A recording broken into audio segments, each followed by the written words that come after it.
Hello everyone and welcome back to our virtual unit preview. This one is for Unit 2. Remember, these are designed to help teachers understand what is coming up in the next unit and to give you a long-term goal of where we want scholars to be by the end of this unit. This video will help you schedule the TEKS, swim backwards planning, as well as helping when lesson planning to give you an understanding of the misconceptions you should be thinking about while planning. So let's get started. Here is a snippet of the unit at a glance for Unit 2. I have separated out the TEKS based on how long I think they will take to teach. If you see that your scholars need more or less time with a certain TEK, there are 5 flex days that you can add throughout this unit that will be able to help either reteaching or to extend the teaching time. This unit, the texts are focusing on exposing scholars to different genres of fiction and introducing nonfiction texts. So scholars will be reading texts like biographies, realistic fiction, historical fiction, and just regular nonfiction. It's really important to discuss the similarities and differences between these texts so scholars will have a really good background knowledge for when we start diving deeper into the nonfiction.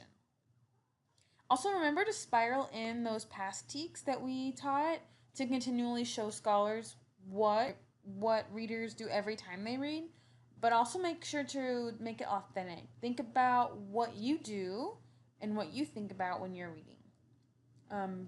Good readers make predictions about events and people in the text. They make connections to their own life or what they already know to understand the topic, and they retell the story to themselves to understand what happened in the text. Okay, some misconceptions that I predict will happen in this upcoming unit. The first one we're going to talk about are text features. So scholars need to understand that all parts of a text, including things like photos, captions, underlined words, bolded words, headings, they need to be read because they have important information that will help us understand the text. I also think that giving scholars rationale on why they need to slow down and look at the pictures, titles, headings, captions, etc. will help them and make them more willing to actually do it. Saying things like, instead of telling you where White Rock Lake is, I can show you on this map, and in doing so, it will help you visualize and better understand the importance of it. Text features also help readers to determine what is important to the text and to them. Like, without a table of contents or an index, readers can spend a lot of time flipping through the book to find information they need, while special print helps to draw the attention of the reader to the important or keywords and phrases. In my experience is also that readers of all ages, especially our struggling readers, tend to just skip over many of the text features provided within a text. So to help them understand their importance, take some time before reading to look through the photographs, charts, graphs, or maps, and to talk about what you notice. Have them make predictions about what they'll learn, or even start a list of questions that they have based off these text features. Sometimes it's even fun to make a point to those readers who like to skip over the text features by retyping the text with no features and then asking them to read the text without them first. Once they do that, discuss how difficult comprehension was, then give them the original text, and this will help them to see the difference it makes in understanding. Another misconception in the coming unit is around main idea.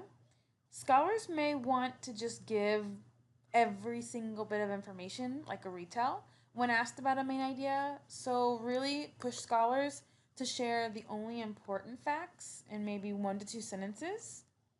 In fictional texts, have scholars think about what the story was mostly about and what ideas were repeated again and again in the text. When reading nonfiction, Text features like captions and headings can help identify the main idea, so it is important to have scholars read all parts of the text. It can also be helpful to lead scholars to know that when reading nonfiction, the authors frequently give you the main idea, or at least clues to the main ideas, in the first or last sentences of the text. So remember, it's important that we are thinking about these misconceptions as we are planning, and even including some of these as CFUs, and also thinking about this while pulling resources so that we give scholars a clear and really thought out explanation of what these teaks really mean. Lastly, I have uploaded some more resources and artifacts on Blackboard that will help you visualize and explain the upcoming unit.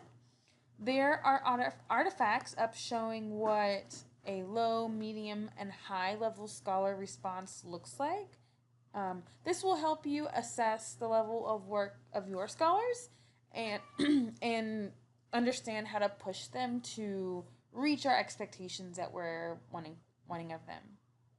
There are also some resources to help with this second unit, like anchor charts, and I have even uploaded a page from a vocabulary journal that scholars could use to help better understand the vocabulary that we're giving them.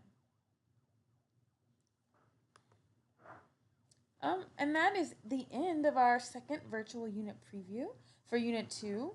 Thank you for stopping by, and please don't hesitate to email me or to reach out anyway if you have any questions or if you need anything. Thank you.